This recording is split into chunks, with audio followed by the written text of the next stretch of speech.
अगर आप इस टेबल को देखें तो जो हम पीटीबी की बुक से पढ़ाते आ रहे थे, introduction, models 2, unit membrane model था, फ्लूइड मोज़ेक मॉडल, और उसके बाद उसके फंक्शंस आ जाते थे।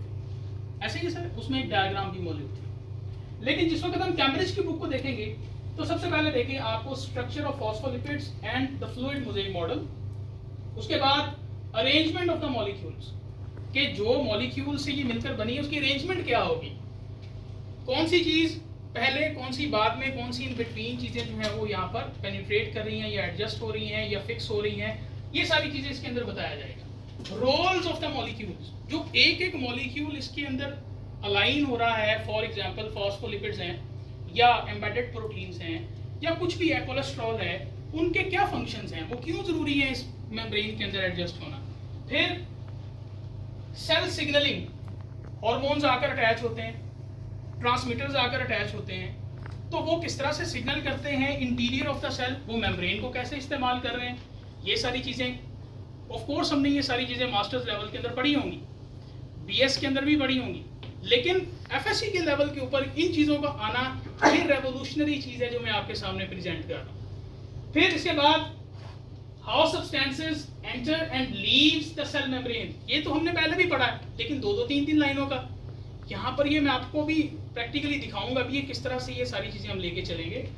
Practical investigation into diffusion and osmosis, 1 से 2 लाइंस हैं डिफ्यूजन और ऑस्मोसिस के हवाले से हमारे प्रीवियस सिलेबस के अंदर, लेकिन यहाँ पर क्या है कि ये पूरे पैराग्राफ्स दिए हुए, पूरी एक्सप्लेनेशन विद प्रैक्टिकल इन्वेस्टिगेशंस, ठीक है जी। इसके बाद प्रिंसिपल ऑफ सरफेस एरिया, ये भरपूर एक जो सब टॉपिक सब हेडिंग के तौर पे यहाँ पर अवेलेबल है कि एक सरफेस एरिया ज़्यादा हो जाए या कम हो जाए उसका किस तरह से इफेक्ट पड़ता है एक सेल की फंक्शनिंग के ऊपर।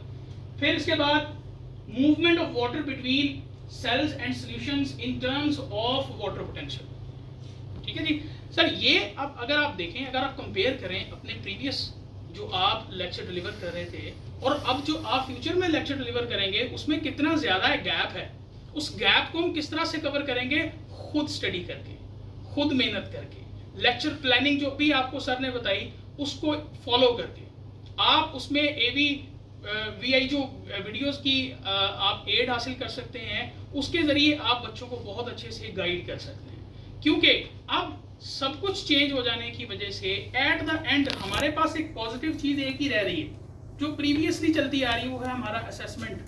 हमारा असेसमेंट का जो तरीकाकार था वो चेंज नहीं हो रहा।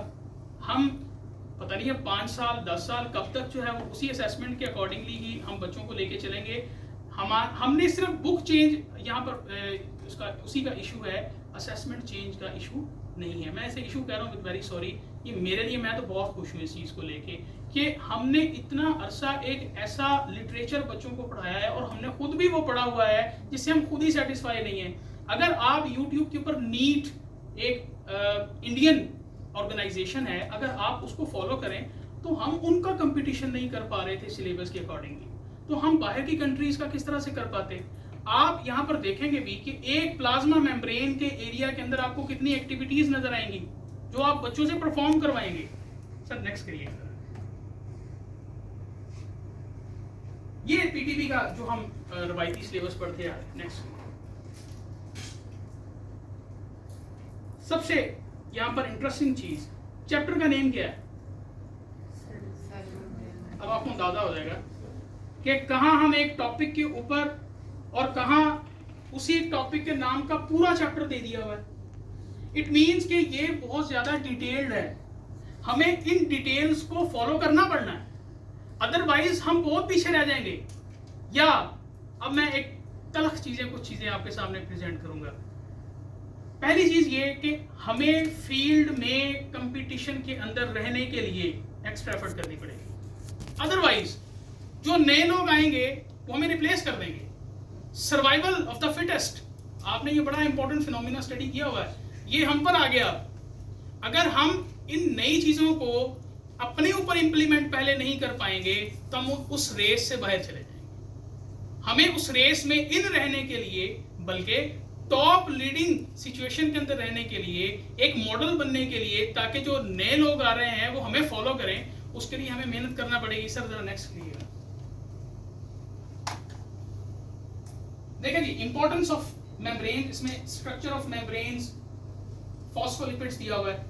इसके बाद आगे चले, fluid mosaic model, membrane structure, चीजें वही हैं, डिटेल में चली गई हैं। वहां पर एक एक लाइन लिखी हुई थी, वहां पर एक, यहाँ पर एक एक पैराग्राफ या सब हेडिंग्स हैं। Features of the fluid mosaic model, चलिए सर नेक्स्ट। यहाँ पर आपको डायग्राम्स नजर आ रही हैं। Roles of the molecules found in membrane, phospholipids, cholesterol, glycolipids, glycoproteins and proteins, बहुत डिटेल। आप जब इसे पढ़ेंगे, मैंने इसको पढ़ के देखा है, बहुत इंटरेस्टिंग है, बहुत डिटेल्ड है।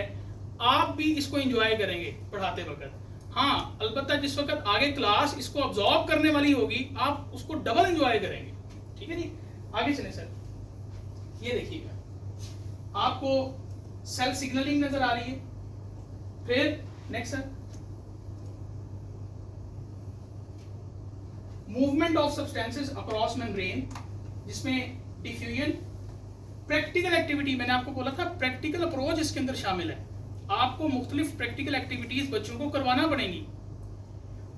फिर एक और प्रैक्टिकल एक्टिविटी है यहाँ पर, जो कि डिफ्यूजन और ऑस्मोसिस के हवाले से। मैं आपको सिंपल सी बात बताता हूँ। आप पहले बताते थे बच्चों को कि फॉर एग्जांपल टी बैग जो है वो आप इस्तेमाल करते हैं, आप उसे ऑस्मोसिस के साथ रिलेट कर सकते थे। ठीक है, अगर आप उसे मैक्रो लेवल के ऊपर बताएं, आप इसको अब प्रॉपरली इस बुक से फॉलो करते हुए बच्चों को करवा सकते हैं। और ये कोई मुश्किल एक्टिविटीज नहीं है, ये हमारी डेली रूटीन की ही एक्टिविटीज है। नेक्स्ट अगली।